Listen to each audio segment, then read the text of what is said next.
Hey guys, today we're going to talk about this Naviforce 9050. Nice little kind of dual display, dual movement watch that I picked up. I bought myself because it's kind of not my style. And I think it's really important when you review things, occasionally to pick up things that are not your style, just to keep things even out, because if you pick things that aren't your style, it broadens your horizons, gives you more of a baseline to compare things to, and just kind of, I think, makes you a better reviewer. So I bought this thing. It was like 20 bucks on gearbest, and so I bought it, to see, because I think, sometimes when I buy things, I'm a little tougher on them, so I wanted to see, and these Naviforce guys have gotten some pretty good press. There's a lot of, watch reviewers who have very expensive watch tastes who have had fairly good things to say about these as being a good budget option. So you can get this thing, I've seen them on eBay for like 15 up to like 25 or so. Kind of common to get. And yeah, so we're going to talk about this real quick. So as I mentioned, this is a dual movement, meaning that you have two separate controls for your analog and your digital. It boasts that it is a Japanese Seiko movement. Now we're going to pop this thing open, and hopefully I give myself a little visual cue. We're going to put a picture in right here and show you what it looks like inside once I pop this thing open, and see and confirm whether or not this is in fact a Japanese movement in there. And I'm sure the digital is probably just a cheap Chinese digital movement. It's probably not going to be anything spectacular there. So what you have is a stainless steel watch with an electroplated coating, which we'll see long term how long that's going to last. It may last a really long time. It may not. And if it doesn't, we'll obviously do some kind of an update or put an annotation in here saying it looks like hell. So pretty standard set of features for when it comes to a watch like this. You have your, of course, date and time, alarm, your stop timer, your and your chrono. Your chrono counts up, stop timer counts down. Your display is going to have your day of the week, your date, seconds, and your time, and then of course your analogs as well with some illumination on them. Now the buttons, you can see, are kind of a stainless, which gives a really nice contrast to the whole thing.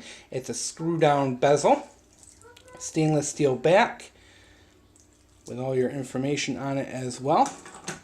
Alright, so I've been wearing this thing. What do I think? Number one, it's big and it's heavy. I very rarely like stainless steel watches. I don't like that weight on my wrist. As much as I could strap on a boatload of stuff onto my belt or in my pockets, I'm a little sensitive when it comes to watch weight.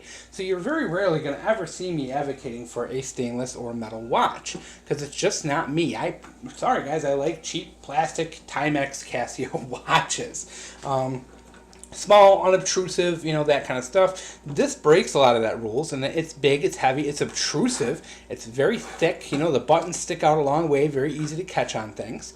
But overall, so what do I think of this thing? Well, number one, wearing it is a pain. I find myself taking it off all the time because it is big and heavy. And I don't like that in a watch. And I'm worried it's going to catch on things. So as I do any kind of strenuous work, cleaning, things like that, I find myself taking it off. Whereas other watches, like a Casio, I'll leave on for anything. Now, as far as looks goes, I think it looks okay. I like the black. It's also available in chrome. But I like the black look. I think it reminds me more of like the plastic watches. So I like that. The display is nice and easy to read. As you can see, the digital display is very bright. The analog is pretty easy because you do have those blue hands. So it's pretty easy to read both of them. Now, at certain times, like obviously 6:25 is very difficult to read the digital time, but it can be a little crowded during certain times of the day. But right now, as you can see, not at all. The light only lights up the digital portion and is very good. It works very good at night. I've taken this in a dark room and it seems to look very good. And hopefully we'll try and put a picture, once again, give myself a little visual cue to remind myself. And hopefully, if I'm not a lazy POS, you'll have a picture of this here at night, kind of be able to see what this thing looks like. So the glass is mineral glass, and it's right there on the edge, so I'm not going to be surprised if I scratch that. I really do prefer the recessed glass that you often get with like the Timex Expeditions or the Casios. That's really easy because I'm very good at scratching these. But yeah, overall, guys, the biggest complaint I think is the band. The band is pretty cheap. You can see this is a really just thin stamped clasp here, and your very thin. Granted, when it's all together, it feels solid.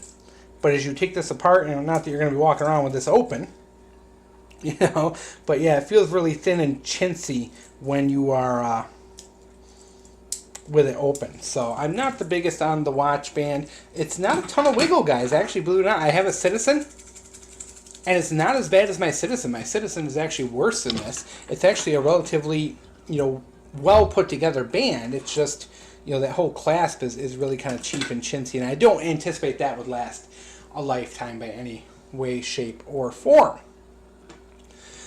So yeah, so it's not bad, but I think this is also look really good on a nylon strap. If you were to switch this over, put maybe a blue nylon strap on this. This I think like a blue and white striped nylon stripe, kind of a NATO strap, I think would actually look very nice on this. So it's something, if you don't like this, it'd be very easy to switch out. I forgot, I think it's a 20 millimeter, but I could probably check on that. Who knows, maybe down the line when I break that, we'll do that over and check that out. So yeah, so one thing we're also going to do is check on accuracy at this point. As you can see right now, which of course it's hidden by the number, but we are off by about a second between the digital and the analog.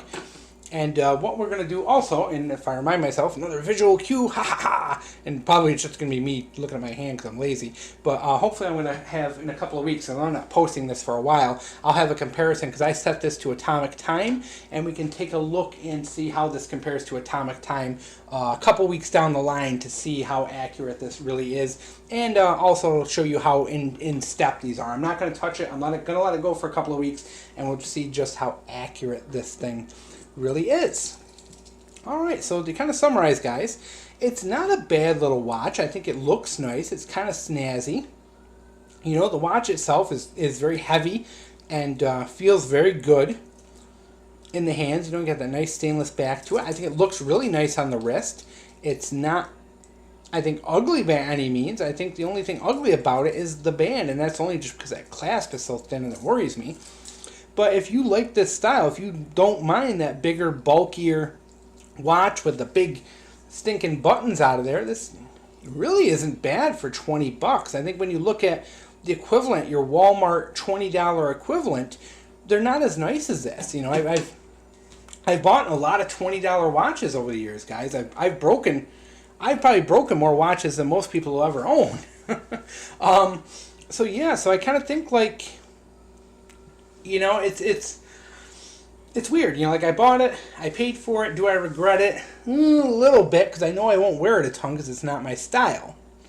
But as far as looking at it, you know, when I look at it and I see it, you know, like it doesn't look bad on the wrist.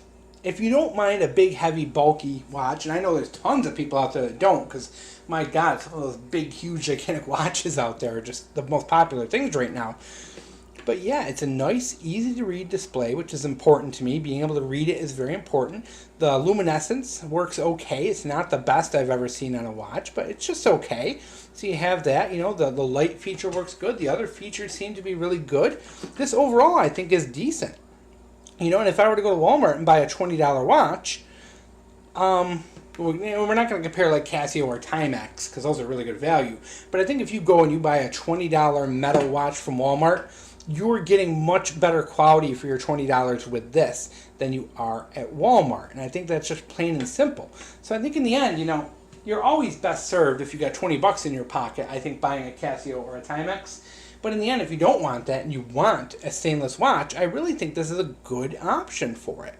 I mean, it's not terrible. It's got, you know, when you look close at this, there's really no fit or finish issues with it. There's, you know, the electroplating isn't peeled at all yet. You know, it's built well. All the buttons are nice. They're not sticky or weird or anything like that. The crown works fine. It adjusts right, and, you know, it's fairly easy to set. I'm really not seeing any major, huge downfalls other than that. I don't like the style. That clasp is really, really cheap. And, you know, yeah, so I think in the end, guys, like I said, if you're thinking, hey, I'm going to go to Walmart and buy myself a $20 watch that looks cool when I'm out to dinner with my new girl, you know, you could do that, but I think in the end, this is a little better quality than what you're going to get at Walmart. And I guess now I'm going to have to go to Walmart and buy a $20 watch to start putting in as comparison's sake. But there it is, guys, the Naviforce.